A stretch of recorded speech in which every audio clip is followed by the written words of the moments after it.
Change your Instagram username. In this video, guys, I'm going to be walking you through how you can change your Instagram username.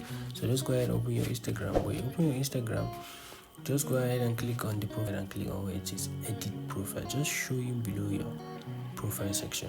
So click on edit profile. When you click on edit profile, as you can see, guys, this is your username. So when you change this, you can only change this after another 14 days. So you can only change this after another 14 days. So if you change this now, you can't change it again till after another 14 days.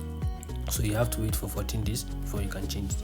Now another thing I would like to tell you guys is that it's very possible for anyone to see the number of times you've changed your username on Instagram.